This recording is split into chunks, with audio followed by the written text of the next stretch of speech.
Magandang hapon po sa lahat. Luzon, Visayas, Mindanao, kung saan kayong dako ng mundo po tayo nagbabalik dito sa ating munting channel.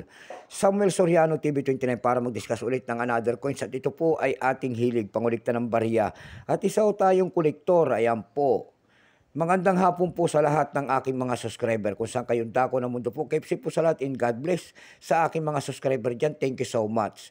Yun naman pong napadpad dyan at nanonood dito sa aking munting channel ang mga senior citizen. Kung saan kayong dako ng mundo po, God bless po and take care.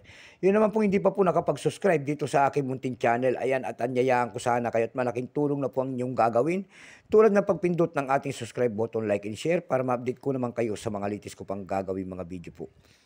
Mayroon na naman tayong pag-uusapang barya, pero ngayon ang pag-usapan po natin ay world coins po. Ito po ay 1 yuan ng China, year 1993. Ayan, isi-sharing natin. Sharing po, ayan, sorry po.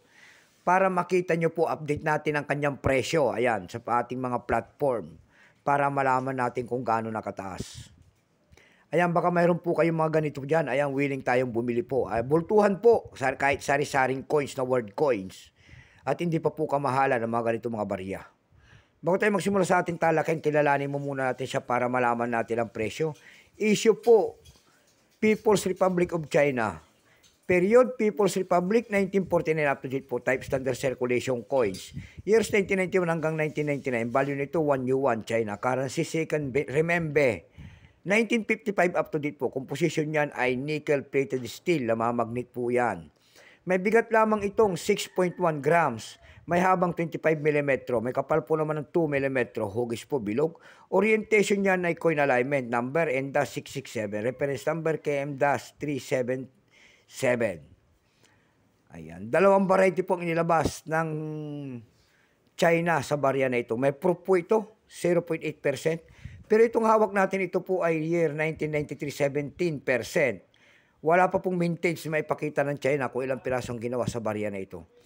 Pero may price na po ito doon sa ating numista. Binigyan na po ng presyo po ng ating ginoong numista. Yung kanyang very fine 18, extra fine 21, almost uncirculated 48. Tako naman tayo sa kanyang presyo sa pandaigdigan. Doon sa eb.com may nakita ko tayo nagbebenta doon ng $4. Nasundan po ito ng $2.95. Yung pinakamalit po na bintahan doon ay $1.95. Dako tayo sa Carousel PH. Sa Carousel PH naman po nakita ko tayo nagbebenta doon ng 80 pesos. Mayroon din doon 50 pesos. Nasundan yung pinakamaliit po ng 40 pesos.